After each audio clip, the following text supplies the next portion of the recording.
जय राधामाधव कुंज बिहारी जय राधामाधव कुंज बिहारी हरे कृष्णा कृष्णा कृष्णा हरे हरे हरे राम राम राम हरे हरे हरे कृष्णा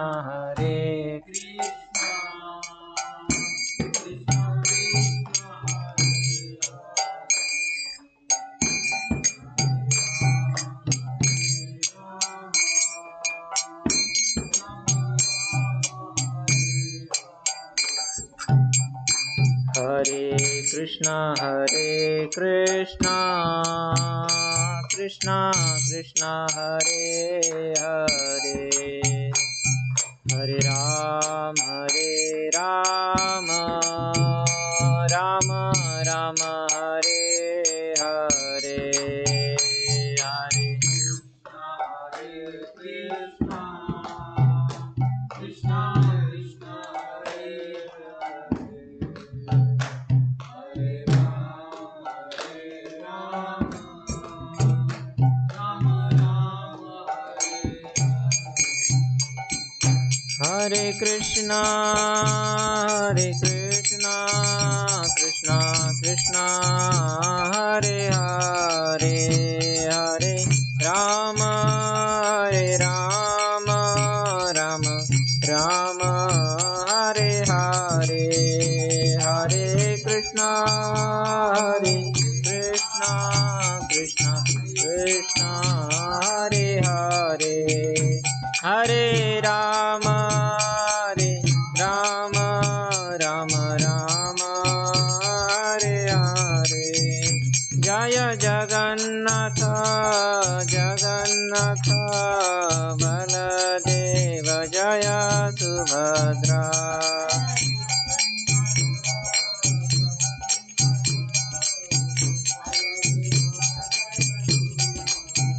जय गौरनिताय जय गौरनिताय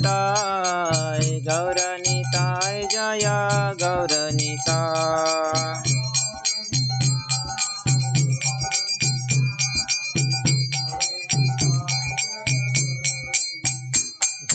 जय प्रभुपाद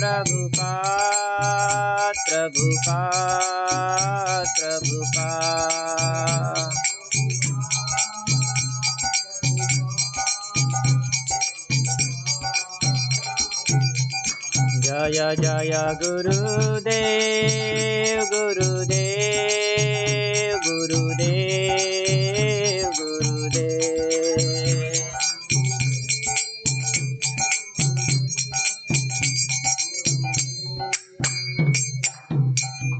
जय श्री हरिनाम संकीर्तन की जय, श्रील प्रभुपाद की जय। ओम नमो भगवते वासुदेवाय।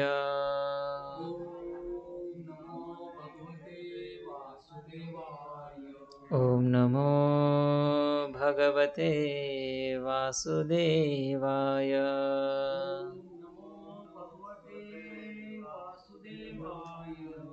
ओम नमो भगवते वासुदेवाय।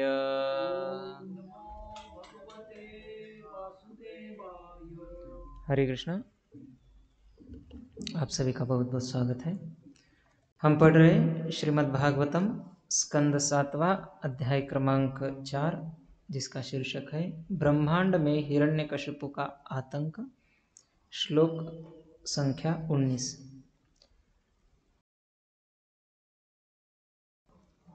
स इत्थं निर्जितककूप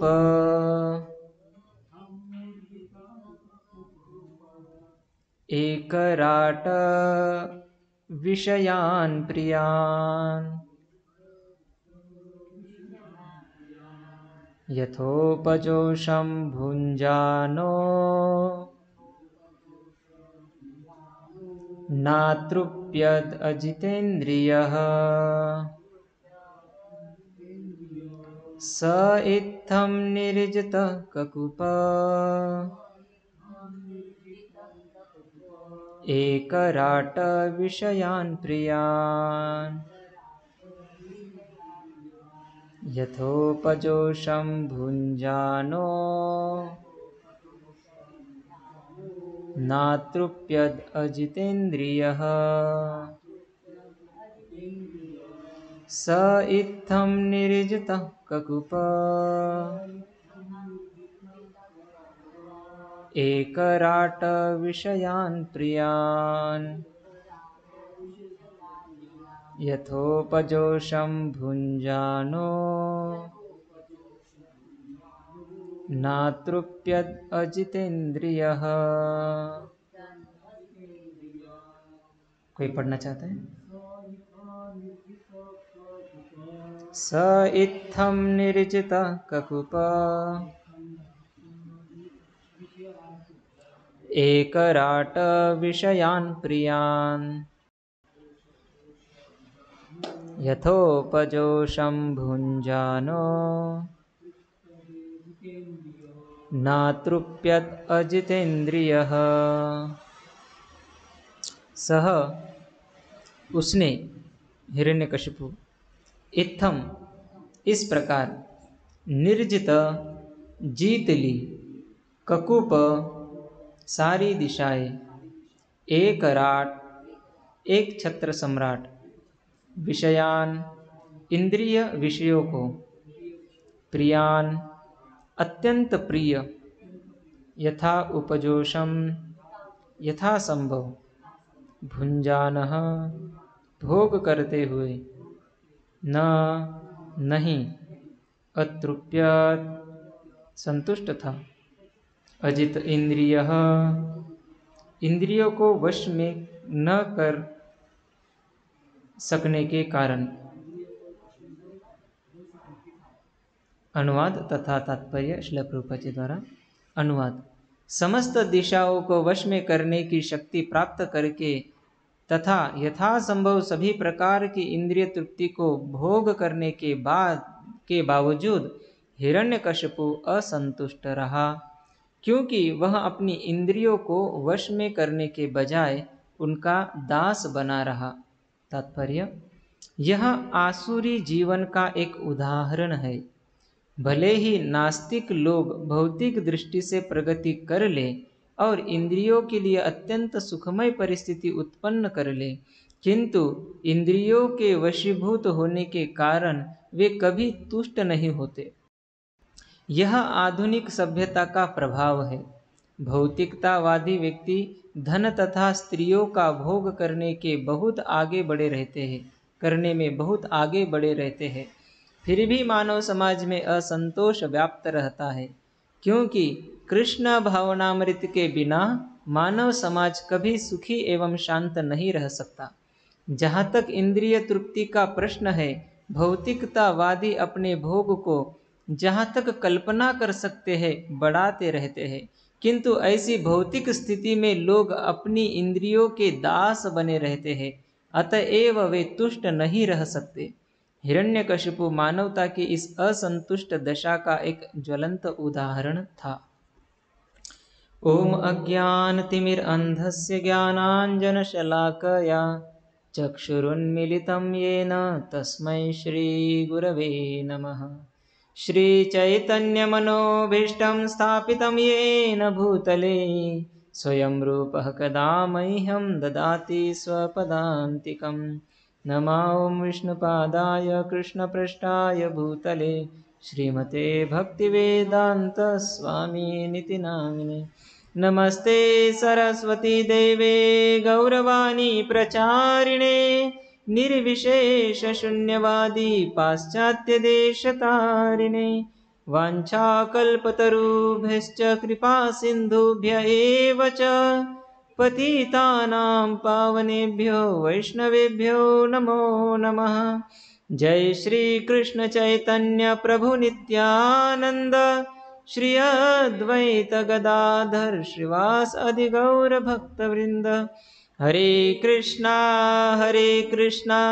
कृष्णा कृष्णा हरे हरे, हरे राम राम राम हरे हरे।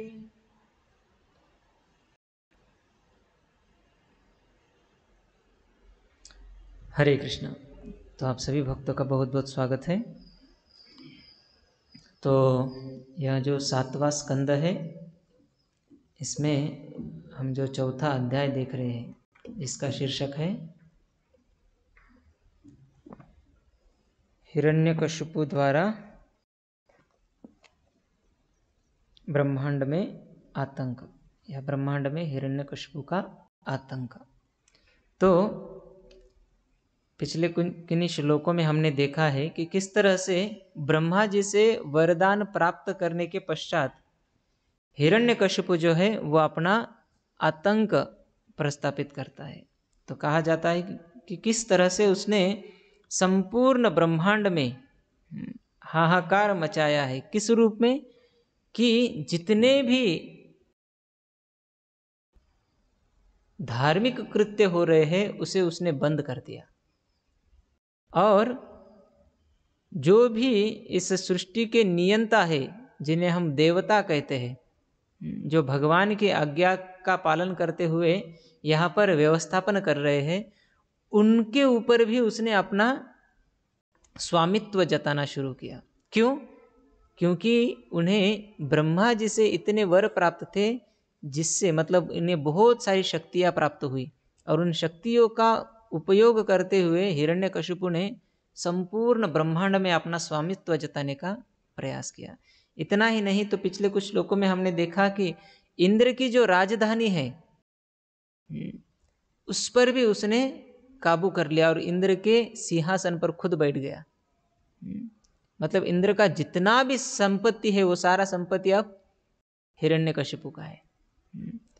इतना ही नहीं, कहा जाता है जितने भी देवी देवता है वो सब उसकी सेवा में लग गए, जितने भी साधु संत है वो भी सब उसकी सेवा में लग गए। यहाँ साधु संत भगवान के नाम का गुणगान करते हैं, उसने खुद की सेवा में लगा लिया कि अभी मेरे नाम का गुणगान करो। इतना ही नहीं, जो यज्ञ में आहुति दी जाती थी तो सारी आहुति हिरण्यकशिपु खुद के नाम से खुद ग्रहण कर रहा था। तो इतना बड़ा स्वर्ग का राज्य प्राप्त किया, सारे ब्रह्मांड की सब संपत्ति उसकी हो गई, ब्रह्मांड में इतने लोग सब केवल उसकी सेवा में लगे हुए हैं।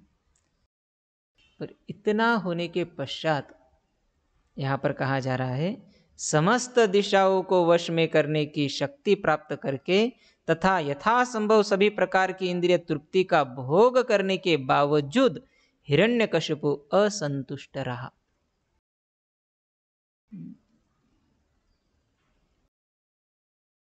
तो आज हम संसार में देखते हैं, संसार का बात छोड़ दीजिए, हम खुद के निजी जीवन में देखते हैं कि किस तरह से हम भी छोटी मोटी बातों के लिए कहो बहुत प्रयास करते हैं, और उन प्रयासों के असफल होने पर त्रस्त होते हैं। तो जब भी हम यदि किसी व्यक्ति के ऊपर गुस्सा कर रहे हैं या खुद के ऊपर हमें गुस्सा आ रहा है, उसका केवल एक कारण है कि हम असंतुष्ट है। जरूरी नहीं 10 कारण होंगे असंतुष्टि के, एक भी कारण सफिशिएंट है हमें इस भौतिक संसार में असंतुष्ट करने के लिए। इतने एक राट का अर्थ होता है अकेला स्वामी, अकेला स्वामी, उसके ऊपर कोई नहीं।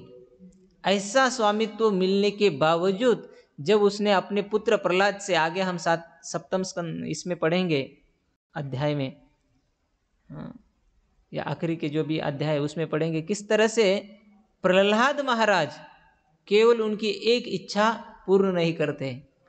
उन्हें लगता है कि प्रहलाद मेरी तरह ही बड़ा असुर बने, लेकिन प्रहलाद करता है कि मुझे नहीं, मुझे भक्त बनना है। ऐसा क्या था जो उनके पास नहीं था? केवल एक, उनका पुत्र उनका भक्त नहीं था। और क्या करता है वो? खुद के ही बच्चे को मारने के अनगिनत प्रयास करता है। क्यों? उसका एक ही कारण है, असंतुष्टि। व्यक्ति यदि जीवन में संतुष्ट हो तो इस भौतिक जगत में भी सुखी रह सकता है, और संतुष्ट होने के कारण वो ऐसे धार्मिक क्रिया कार्य में लग सकता है जिससे भगवान संतुष्ट हो जाए। और ऐसा व्यक्ति यह लोके सिद्धि परलोक प्राप्ति कर सकता है। यहाँ पर भी सुखी रह सकता है और परलोक में भी परलोक को भी प्राप्त कर सकता है, भगवान के धाम को प्राप्त कर सकता है।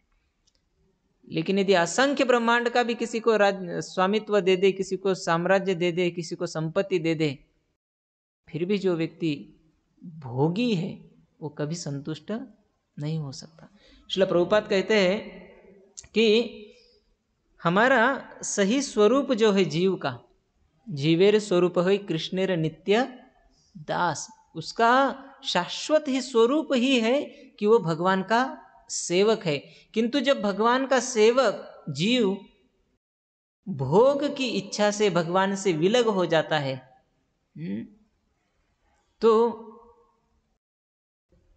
उसे कहा जाता है कि निकटस्थ माया तारे झापटिया धरे, कृष्ण भूलिया जीव भोग वांछा करे।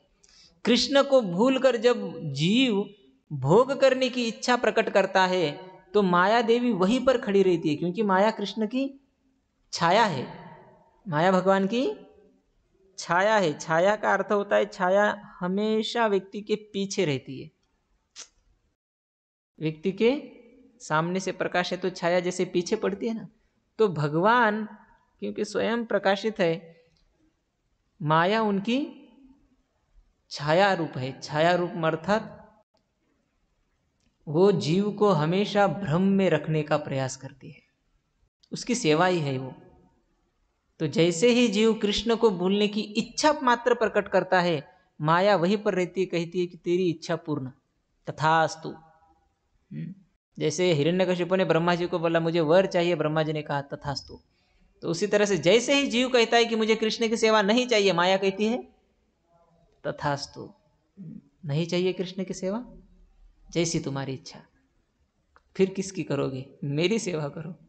क्योंकि इस संसार में व्यक्ति सेवा करना उसका धर्म है, तो या तो भगवान की सेवा करेगा, नहीं तो माया की सेवा करेगा। उसे लगता है कि मैं खुद की सेवा कर रहा हूं, लेकिन इंद्रियों को संतुष्ट करने का प्रयास यह प्रत्यक्ष रूप से माया की सेवा है। क्योंकि माया का अर्थ होता है जो नहीं है उसे है समझना, जिसका अस्तित्व ही नहीं उसका अस्तित्व समझना, जिसमें आनंद ही नहीं है उसमें आनंद समझना, हाँ, उसे कहा जाता है माया। तो व्यक्ति को यह पूर्ण विश्वास हो जाता है या हो चुका है जीव को कि वह इस इंद्रियों को संतुष्ट करने मात्र से सुखी बनेगा। लेकिन देखो हिरण्यकशिपु के उदाहरण से हम देख पाते हैं कि संपूर्ण ब्रह्मांड का संपत्ति होने के पश्चात हिरण्यकशिपु संतुष्ट नहीं है।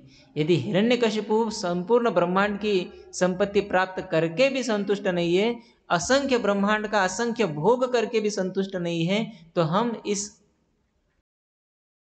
छोटे से देश में, छोटे से राज्य में, छोटे से जिले के छोटे से शहर में, छोटे से गांव में रहकर छोटा सा घर बनाते हैं और कहते हैं कि हम इसमें संतुष्ट रहेंगे। कैसे संभव है? ये असंभव है। प्रभुपाद कहते हैं कि यह आसुरी जीवन का एक उदाहरण है। आसुरी जीवन ऐसा होता है जिसमें इंद्रिय उसके केंद्र में रहते हैं, और उन इंद्रियों के तुष्टि के बीच में जो भी व्यक्ति आता है, व्यक्ति उसे अपना शत्रु समझता है, और जो भी उसके इंद्रियों को सुख प्रदान करने का प्रयास करता है वो उसे अपना मित्र, अपना सगा संबंधी समझता है। हिरण्यकशिपु को लगा कि उसका बच्चा उसके इंद्रियों को तुष्टि देगा, तो जब बच्चा आता है स्कूल से तो हिरण्यकशिपु बहुत ही आनंद से उसे अब मेरा बेटा कह के गोदी में बिठाता है। क्यों? क्योंकि जैसे ही वो कोमल त्वचा उसके गोदी को स्पर्श करती है उसे आनंद होता है। जैसे उसे लगता है मेरा बच्चा मतलब मैं स्वामी, उसे आनंद होता है। और ऐसे आनंद में जो पूछ लेता है बच्चा तूने क्या सीखा, और बच्चा शास्त्रों का उपदेश सुनाने लगता है, ये उसे सुख नहीं देता, कानों को असंतुष्ट होता है उससे। तो आत्मेंद्रिय प्रीति वांछा तारे बोली काम, कृष्ण इंद्रिय प्रीति इच्छा धरे प्रेमणाम। जो भी व्यक्ति केवल खुद के इंद्रियों को तुष्ट करना चाहता है उसे काम वासना कहते हैं, और जो भी व्यक्ति कृष्ण के इंद्रियों को संतुष्ट करना चाहता है उसे प्रेम कहते हैं। आज इस संसार में उल्टा हो चुका है। आज जो काम है उसे हम प्रेम समझ रहे हैं, और जो प्रेम है उसे हम काम समझ बैठते हैं। खुद के काम इच्छा को हम प्रेम का नाम दे देते हैं, और भगवान के प्रेम को हम काम का नाम देते थे। और संसार में उस उदाहरण, ऐसे उदाहरण को भी हम प्रकाशित करने का प्रयास करते हैं। सब विपरीत है। आध्यात्मिक जगत में पति पत्नी एक साथ मिलकर जब कृष्ण की सेवा करते हैं तो उन दोनों के हृदय में रंज मात्र भी यह भावना नहीं आती कि वो दोनों एक दूसरे के साथ भोग करें। ये प्रेम है। व्यक्ति केवल प्रेम के कारण ही कृष्ण की सेवा कर सकता है, अन्यथा नहीं। और जैसे ही एक दूसरे को भोगने की इच्छा उत्पन्न हो जाती, वह काम का प्रतीक है, व्यक्ति आध्यात्मिक जगत में रह ही नहीं सकता। तो हम इस भौतिक जगत में है, यही उसका प्रतीक है कि हमारे हृदय में प्रेम नहीं, हमारे हृदय में काम है। तो उस काम को प्रेम में परिवर्तित करने के लिए कुछ प्रणाली का उपयोग करना होता है। श्रील प्रभुपाद कहते हैं वह प्रणाली है कृष्ण भावना अमृत। श्रील प्रभुपाद यहाँ पे कहते हैं कृष्ण भावनामृत के बिना मानव समाज कभी सुखी एवं शांत नहीं रह सकता। आज हर किसी को लग रहा है कि हमारा जीवन शांतिमय सुखमय जाए, लेकिन यदि कृष्ण जीवन में नहीं है तो जीवन कभी भी सुखी नहीं होता है। कितनी भी संपत्ति आपके पास हो या कितने भी करोड़पति बनने के आपके पास उपाय हो, प्लान्स हो, जब तक कृष्ण जीवन में नहीं है तब तक संतुष्टि असंभव है। यदि अमीर होके ही व्यक्ति संतुष्ट होता या खुश होता तो आज अमीर लोग खुश होते। पर ऐसे बहुत सारे लोग हैं जिन्होंने कहा है कि इस मुकाम पर पहुंचने के पश्चात हम समझ पाए कि ये सुख का सही रास्ता नहीं है। हम ये नहीं कह रहे कि आप धन मत कमाओ, कदापि नहीं, पर हम ये कह रहे कि आप ये ज्ञान समझ लो कि केवल धन प्राप्त करने से व्यक्ति सुखी नहीं होता। उसका ज्वलंत उदाहरण है हिरण्यकशिपु। सारे ब्रह्मांड का धन उसके पास था, फिर भी वो असंतुष्ट था। आप बोलोगे आपको कैसे पता कि वो असंतुष्ट था? सारी दुनिया जानती है कि उसने खुद के बच्चों को मारने के अनगिनत प्रयास किए। कौन सा बाप होता है जो खुद के बच्चों को मारने के इतने प्रयास करता है? वही हो सकता है जो असंतुष्ट हो किसी कारणवश। उसके पास तो इतना सब कुछ था, उसका सुनने वाले करोड़ों लोग थे, केवल एक लोग नहीं सुन रहा था उसका। वो बोल रहा था कि ओम हिरण्यकशिपु नमो कहो, वो बोलता था नो ओम नमो भागवते वासुदेवाय। बस इतना ही था कि उसे लग रहा था कि उसने क्या करना चाहिए था, हिरण्यकशिपु का जाप करना चाहिए था। लेकिन प्रहलाद तो वासुदेव का जाप करने में लग गए, वही उनको नहीं चाहिए था। इसी बात से असंतुष्ट। बात समझ में आ रही? तो कहा, यही शास्त्र हमें समझाते हैं कि इस ब्रह्मांड में हम इंद्रियों को जितना भी संतुष्ट करने का प्रयास करो, हम संतुष्ट नहीं हो सकते। हम संतुष्ट तभी हो सकते जब हमारी इंद्रियां ऋषिकेन ऋषिकेश सेवनम भक्तिर उच्यते। जब हमारी इंद्रिया मतलब ऋषिक, जय श्री जगन्नाथ बलदेव सुभद्रा माई गौर निताई श्रील प्रभुपाद की जय। जब हमारी इंद्रिया ऋषिक, इंद्रियों को ऋषिक कहा जाता है, वो ऋषिक के ईश मतलब ऋषिकेश की सेवा में लगते हैं, तभी हमारी इंद्रिया संतुष्ट होती है, और तभी हम हमारे जीवन में संतुष्टि का, सुख का, शांति का अनुभव कर पाते हैं। फिर भले ही हम इस भौतिक जगत में रहे, फिर भी हम संतुष्ट रहेंगे, शांत रहेंगे, खुश रहेंगे। लेकिन यदि हम केवल हमारी इंद्रियों के संतुष्टि के लिए प्रयास करेंगे तो हम सुखी नहीं रह सकते, क्योंकि सही सुख का अर्थ है हमारी इंद्रियों को कृष्ण की इंद्रियों की सेवा में लगाना। क्यों? क्योंकि हमारा वास्तविक स्वरूप ही है, जीवेर स्वरूप है कृष्णेर नित्य दास। नित्य अर्थात नित्य, शाश्वत। कभी भी हमारा पोजीशन बदलेगा नहीं, कभी भी नहीं बदलेगा। हम कितना भी सेवा करें और कितना भी सेवा ना करें, हमारा पोजीशन कभी बदलेगा नहीं कि हम दास के दास ही रहेंगे, क्योंकि ये हमारा स्वरूप है। मिर्ची कितना भी शक्कर डालो आप उसके जड़ों में, वो कभी मीठी नहीं बनेगी, मिर्ची मिर्ची ही रहेगी। गन्ना कहीं पर भी उगाए वो मीठा ही रहेगा, क्योंकि उसका वो स्वरूप है।